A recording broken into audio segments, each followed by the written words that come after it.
Gladys Pérez y Andrés Elias están con nosotros. Ellos pertenecen a esta agrupación Beers and Politics. ¿Cómo están? Muy buenos días. Muy buenos días. Muy bien, muchas gracias. Buen día. Pues ya lo decíamos, ¿no? El bosque de los Colomos, pues es padrísimo que lo quieran proteger y yo creo que como ciudadanos lo agradecemos. Pero este movimiento también pudiera tener otras implicaciones. ¿Cuáles son? Antes que nada, primero resaltar la importancia del Bosque de los Colomos. El Bosque de los Colomos es una importante fuente acuífera, es el pulmón de la ciudad, es un lugar donde ha crecido, la mayoría de las familias de Guadalajara han ido a hacer ejercicios, han ido a hacer deportes. Es un tesoro sagrado que no se debería tocar, ni siquiera deberíamos estar debatiendo este tema, porque es algo que es una línea roja que ningún particular debería de tocarlo. Entonces, en base a ese antecedente te puedo decir de que los políticos se han movilizado para defender el Bosque de los Colomos. Y la parte positiva que yo valoro de esto es que han movilizado a la ciudadanía. Gladys te puede un poco más poner en contexto de cómo ha sido esta etapa, de cómo ha ido desde que se puso, desde que se pidió al ayuntamiento el dictamen para que se dé a favor de la construcción. ¿Y cómo se lo negó y cómo el TAS, pues? El TAE, claro. A ver, adelante. Bueno, para poner un poquito en contexto, es importante que conozcamos esta parte en la que el TAE emite una sentencia para que el Ayuntamiento de Guadalajara le dé una licencia de construcción a particulares para que se pueda construir un fraccionamiento en el predio denominado El Chuchucate. Entonces, pues bueno, obviamente esta noticia fue totalmente, creó un caos, ¿no? Mediático, con la sociedad, en la política, porque, bueno, estamos ya ahora en el entendido de que están metiéndose con una causa de utilidad pública. O sea, el bosque en todos los sentidos, no solo para la ciudad de Guadalajara, sino para la zona metropolitana de Guadalajara, pues nos brinda muchísimas cuestiones de salud, para respirar aire puro, dentro del bosque, esparcimiento cultural, históricamente el bosque es patrimonio de la ciudad. Entonces, pues bueno, esto que genera un revuelo y políticamente, como lo dices, pues bueno, han salido algunos protagonismos, ¿no? O sea, de los gobiernos hay un poquito una pugna mediática en la que, bueno, unos hacen unas acciones, otros otras, pero finalmente creemos que, bueno, como ayer lo platicamos Andrés y yo, lo más importante es que los gobiernos, tanto en los tres niveles, no pierdan de vista que aquí la pugna se gana jurídicamente.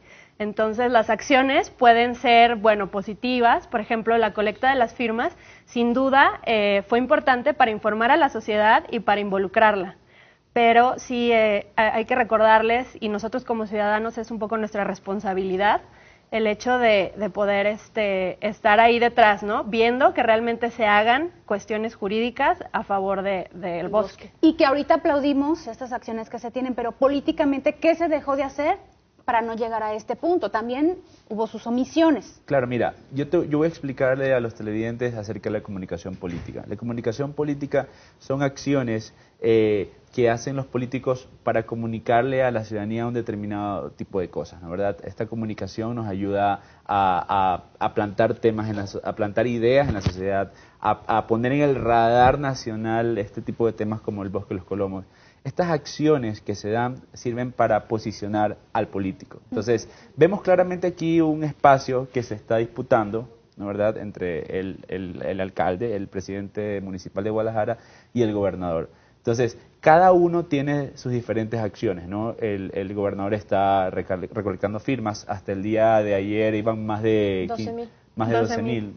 Y el alcalde ha hecho otras acciones, ha hecho acciones en otro sentido. En todo caso, se ve claramente una disputa. Ahora, lo que se ha dejado de hacer políticamente, eso te lo puede decir Gladys, porque ella te va a hablar un poco más de esa parte constructiva. A ver, Gladys. Bueno, pues políticamente aquí tenemos que principalmente darnos cuenta que el TAE tiene aquí una acción importante en la ciudad, no solamente en cuanto a esta parte de la emisión de este juicio, por ejemplo.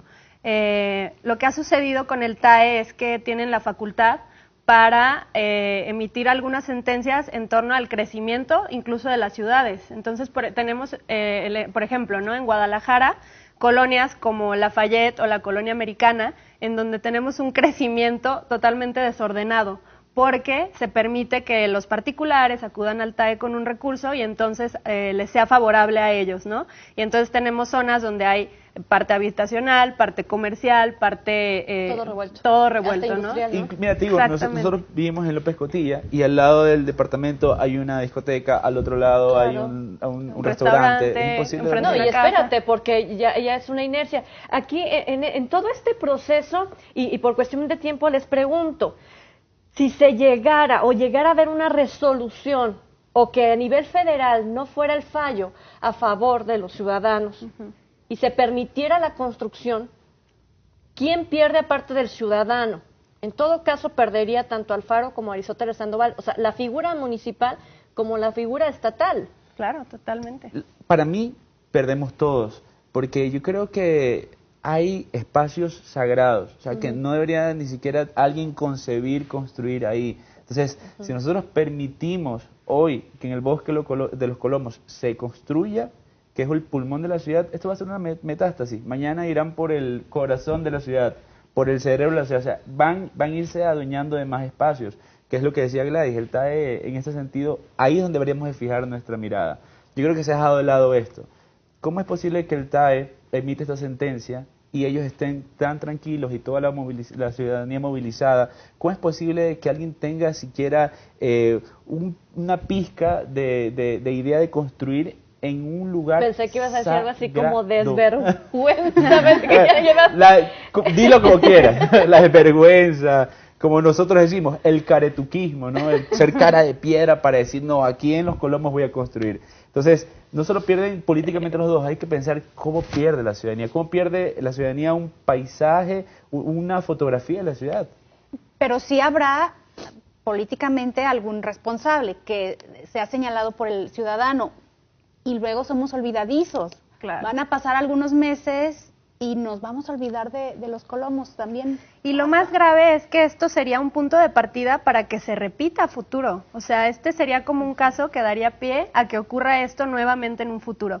Entonces, aquí como realmente creo que hay que también fijar un poco las partes que nos tocan a cada actor en esta parte y creo que hay que responsabilizarnos. Nosotros como ciudadanos tampoco caer en el juego mediático de creer que solo porque se están recabando firmas, por ejemplo, que fue una acción, a mi parecer, muy positiva, porque informas a fin de cuentas a la sociedad, ¿no? La gente está atenta, se involucra un poquito más y trata como de... Pero creo que va, perdón que te interrumpa, va más allá, porque una denuncia, una demanda colectiva sí tiene mayor peso. O sea, es una nueva figura que a través de los derechos humanos, que ya pertenece a nuestra Constitución, claro, sí tiene una importancia mayor a que llegue un solo ciudadano e interponga una denuncia. O sea, no es lo mismo que el gobernador del estado hubiera llegado y pone la denuncia, a que se hubiera abrigado de toda la gente. Yo estoy a favor de lo que tú dices, de recolectar, aunque no es necesario 2 firmas, el involucramiento general es importante. A mí me molesta mucho ver cómo opinólogos vestidos de periodistas critican las acciones del gobernador para bien, o sea, critican que si hubiera conseguido firmas, ¿por qué consiguió firmas? Que si no hubiera hecho, que por qué no hubiera hecho. Para mí el gran perdedor de esto va a ser el alcalde de la ciudad, porque es su jurisdicción, le pertenece el bosque de los Colomos, es un bosque urbano, o sea, es algo que le pertenece directamente a él. Pero el Tribunal del Administrativo lo dejó también con las manos atadas, pero que hay un ejemplo en Tlajomulco de Zúñiga con Santa Anita Hills. El alcalde inmediatamente paró. No entiendo por qué en Guadalajara no se repitió las mismas acciones. Y porque están saliendo más voces también de los propios secretarios, ¿no? Y están alzando más la voz del gobierno del estado. Pero digo, para mí políticamente va a ser el perdedor, porque el que tiene al final de cuentas el as bajo la manga de poder pedir la expropiación va a ser el gobierno del estado. ¿No hay otro perdedor ahí que es el Tribunal de lo Administrativo del Estado? Pero siempre ahí está bajo la lupa y los ciudadanos creo que no lo hemos castigado en su dimensión con las opiniones, sino nos vamos más con los alcaldes o con el gobernador. Sí, ¿lo vemos muy lejano? ¿O por qué? No estamos analizando el problema de fondo, y aquí creo que sí ya es importante que el Congreso limite al TAE en este tipo de cuestiones. Es inverosímil, es lo que hablábamos, o sea, ¿cómo puedes creer que una cuarta parte del bosque, que además somos privilegiados porque tenemos un bosque en medio de nuestras ciudades, o sea, que nos es un pulmón vital, y que una cuarta parte del bosque lo quieran fraccionar? O sea, no, ya si te vas a una parte muy lógica, muy humana, es increíble, ¿no? Entonces ahí es cuando realmente creo que vale la pena atacar el problema de fondo, irnos a esta parte de que el Congreso tenga que hacer acciones para limitar en estas cuestiones al TAE, en primer lugar. Y en segundo lugar, nosotros como ciudadanos seguir esta parte jurídica, que realmente, jurídicamente, tanto los 3 niveles de gobierno estén haciendo acciones para que realmente a futuro no se vuelva a repetir esto, como por ejemplo, incrementar el perímetro de área natural protegida, porque no todo el bosque es área natural protegida. Este predio, el Chuchucate, el que está el que está en pugna, sí es parte del área natural protegida desde 2007. Entonces, pero hay otras áreas del bosque que no lo están. Y por ejemplo, como dato curioso, es importante también que sepamos que bosques como la Primavera, menos del 20% están protegidos. Así es. Entonces, ¿qué está pasando? Oye, pero solo imagínate algo nada más. Imagínate que en Nueva York Donald Trump decida construir en medio del Central Park. Sería inconcebible. Sería inconcebible. No entiendo por qué nosotros tenemos que permitir que en medio de este pulmón tenga que construirse. O sea, yo digo, hay líneas rojas. O sea, y el principal perdedor, como tú le decías, aparte del alcalde, va a ser el descrédito de esta institución como es el TAE. Bueno, pues nosotros les agradecemos mucho que estén con nosotros esta mañana, porque así todos los martes estarán compartiendo con nosotros estas agendas de la opinión pública, y que nosotros tenemos que desmenuzar para entenderlo y ser más firmes en nuestra postura. Si alguien critica por qué se hizo todo este movimiento con las firmas, ojo, hay que poner atención. Hay un joven de 24 años que fue quien inició con todo este movimiento después de la resolución del TAE, un joven que acaba de terminar, creo que una especialidad, y se nos olvidó que fue él quien a través de Change.org comenzó a juntar estas firmas. Entonces, hay un movimiento anterior ciudadano que es muy, muy rescatable, y que si alguien ha escuchado esa voz, bueno, pues hay que aplaudirlo también, ¿no? Ya van 26,000 firmas, ¿no? En Change, tal vez un poco más. Que hay que ver qué se van a hacer con ellas, si se van a poder sumar a las más de 12,000 que tiene el gobierno del Estado, porque entonces estamos hablando de casi 40,000 firmas, ¿no? Lo bueno de Change es que te permiten descargar las firmas. Entonces, descargas y puedes ir a donde quieras llevarlas, pues, ¿no? Oigan, ¿y ustedes firmaron? Sí, por supuesto. ¿Sí? Por supuesto. A mí me falta firmar, pero es porque no he estado ahí en el punto.